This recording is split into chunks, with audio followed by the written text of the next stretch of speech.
ओम नमो भगवते वासुदेवाय। भागवत पुराण नवम स्कंद 22वां अध्याय। पांचाल कौरव और मगध देशीय राजाओं के वंश का वर्णन। श्री सुखदेव जी कहते हैं, परीक्षित, देवोदास का पुत्र था मित्रेयु। मित्रेयु के 4 पुत्र हुए, चैवन्य, सुदास, सहदेव और सोमक। सोमक के 100 पुत्र थे। उनमें सबसे बड़ा जंतु और सबसे छोटा पृषत था। पृषत के पुत्र द्रुपद थे। द्रुपद के द्रौपदी नाम की पुत्री और धृष्टद्युम्न आदि पुत्र हुए। धृष्टद्युम्न का पुत्र था धृष्टकेतु। भार्यश्व के वंश में उत्पन्न हुए ये नरपति पांचाल कहलाए। अजीमीण का दूसरा पुत्र था ऋक्ष। उसके पुत्र हुए शंवरन। शंवरन का विवाह सुर की कन्या तप्ती से हुआ। उन्हीं के गर्भ से कुरुक्षेत्र के स्वामी कुरु का जन्म हुआ। कुरु के 4 पुत्र हुए, परीक्षित, सुधन्वा, जहू और निषधाश्व। सुधन्वा से सुहोत्र, सुहोत्र से च्यवन, च्यवन से कृति और कृति से उपरिचर वसु और उपरिचर वसु से बृहद्रथ आदि कई पुत्र उत्पन्न हुए। उनमें बृहद्रथ कुशाम, मत्स्य, प्रत्यग्र और चेदीप आदि चेदी देश के राजा हुए। बृहद्रथ का पुत्र था कुशाग्र, कुशाग्र का ऋषभ, ऋषभ का सत्यहित, सत्यहित का पुष्पवान और पुष्पवान के जुहू नामक पुत्र हुआ। बृहद्रथ के दूसरी पत्नी के गर्भ से एक शरीर के 2 टुकड़े उत्पन्न हुए। उन्हें माता ने बाहर फेंकवा दिया। तब जरा नाम की राक्षसी ने जियो जियो इस प्रकार कहकर खेल खेल में उन दोनों टुकड़ों को जोड़ दिया। उसी जोड़े हुए बालक का नाम हुआ जरासंध। जरासंध का सहदेव, सहदेव का सोमापी और सोमापी का पुत्र हुआ सूत्रश्रवा। कुरु के ज्येष्ठ पुत्र परीक्षित के कोई संतान न हुई। जुहू का पुत्र था सुरथ, सुरथ का विदुरथ, विदुरथ का सार्वभौम, सार्वभौम का जयसेन, जयसेन का राधिक और राधिका का पुत्र हुआ अयुत, अयुत का क्रोधन, क्रोधन का देवातिथि, देवातिथि का ऋष्य, ऋष्य का दिलीप और दिलीप का पुत्र प्रतीप हुआ। प्रतीप के 3 पुत्र थे, देवापी, शांतनु और ब्राहिक। देवापी अपना पैतृक राज छोड़कर वन में चला गया, इसलिए उसके छोटे भाई शंतनु राजा हुए। पूर्व जन्म में शंतनु का नाम महाभिष्य था। इस जन्म में भी वे अपने हाथों से जिन्हें छू देते थे वह बूढ़े से जवान हो जाता था, उसे परम शांति मिल जाती थी। इसी करामात के कारण उनका नाम शंतनु हुआ। एक बार शंतनु के राज्य में 12 वर्ष तक इंद्र ने वर्षा नहीं की। इस पर ब्राह्मणों ने शंतनु से कहा कि तुम अपने बड़े भाई देवापी से पहले ही विवाह, अग्निहोत्र और राजपद को स्वीकार कर लिया, अतः तुम परिवेता हो। इसी से तुम्हारे राज्य में वर्षा नहीं होती। अब यदि तुम अपने नगर और राष्ट्र की उन्नति चाहते हो तो शीघ्र से शीघ्र अपने बड़े भाई को राज्य लौटा दो। जब ब्राह्मणों ने शंतनु से इस प्रकार कहा तब उन्होंने वन में जाकर अपने बड़े भाई देवापी से राज स्वीकार करने का अनुरोध किया, परंतु शंतनु के मंत्री अश्मरात ने पहले से ही उनके पास कुछ ऐसे ब्राह्मण भेज दिए थे जो वेद को दूषित करने वाले वचनों से देवापी को वेद मार्ग से विचलित कर चुके थे। इसका फल यह हुआ कि देवापी वेदों के अनुसार गृहस्थाश्रम स्वीकार करने की जगह उनकी निंदा करने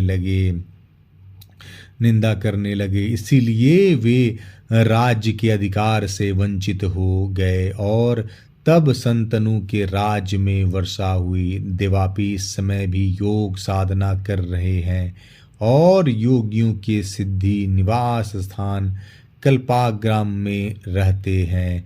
जब कलयुग में चंद्रवंश का नाश हो जाएगा तब सतयुग के प्रारंभ में वे फिर उसकी स्थापना करेंगे। शंतनु के छोटे भाई ब्राहिक का पुत्र हुआ सोमदत्त। सोमदत्त के 3 पुत्र हुए, भूरि, भूरिश्रवा और शल। शंतनु के द्वारा गंगा जी के गर्भ से नैष्टिक ब्रह्मचारी भीष्म का जन्म हुआ। वे समस्त धर्मज्ञों के सिरमौर, भगवान के परम प्रेमी भक्त और परम ज्ञानी थे। वे संसार के समस्त वीरों के अग्रगण्य नेता थे। औरों की तो बात ही क्या, उन्होंने अपने गुरु भगवान परशुराम को भी युद्ध में संतुष्ट कर दिया था। संतनु के द्वारा दाश राज की कन्या के गर्भ से 2 पुत्र हुए, चित्रांगद और विचित्रवीर।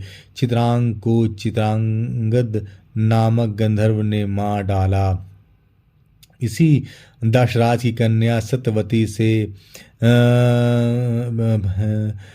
से पराशर जी के द्वारा मेरे पिता भगवान के कलावतार स्वयं भगवान श्री कृष्ण द्वैपायन व्यास जी अवतीर्ण हुए। उन्होंने वेदों की रक्षा की।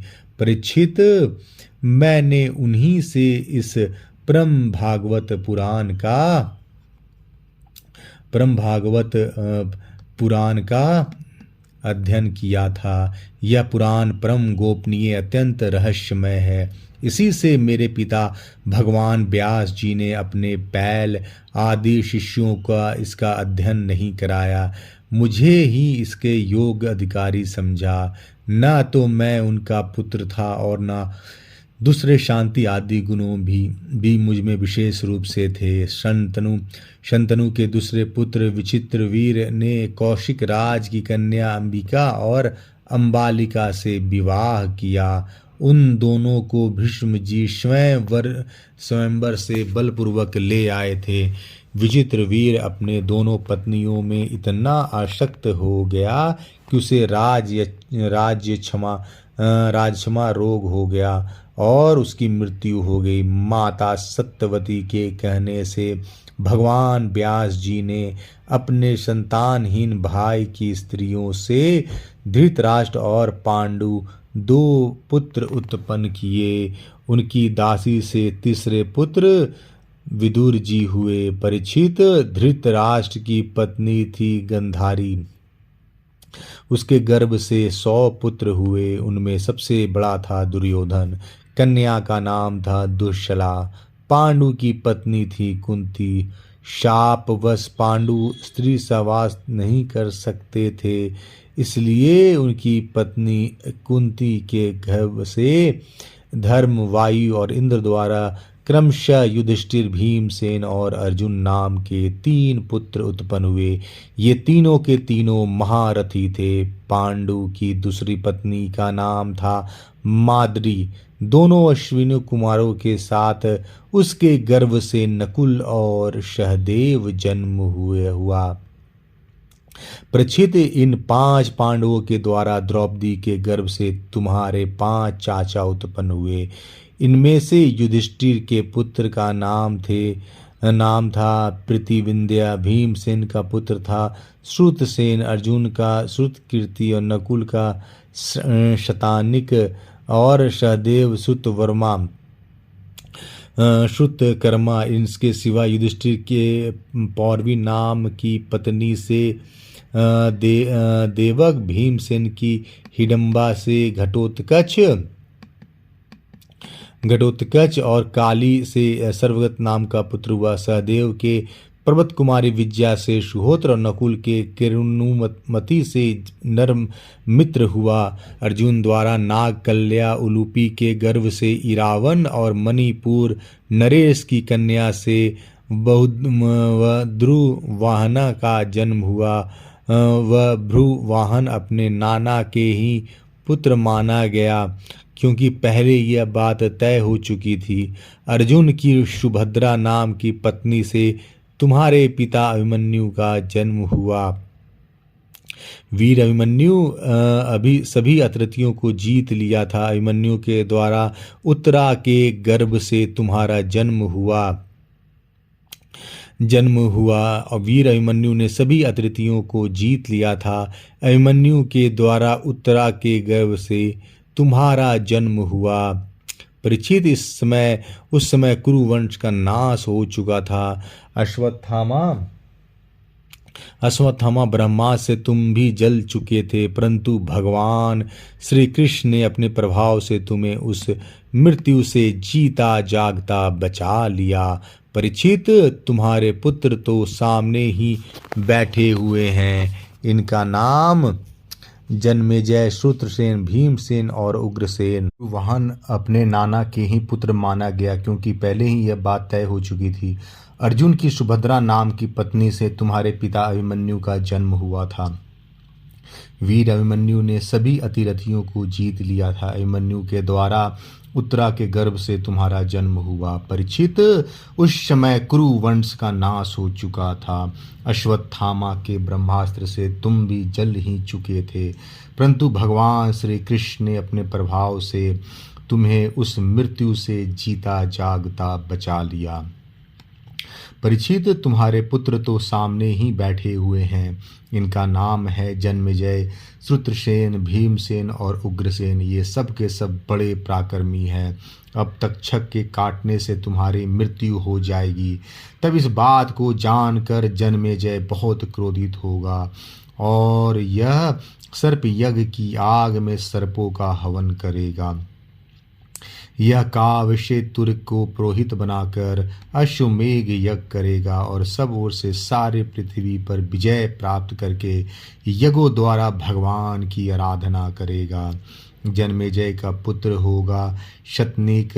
वह याज्ञवल्क्य ऋषि से 3 वेद और कर्मकांड की और कृपाचार्य से अस्त्र विद्या की शिक्षा प्राप्त करेगा एवं शौनक जी से आत्मज्ञान का संपादन करके परमात्मा को प्राप्त होगा।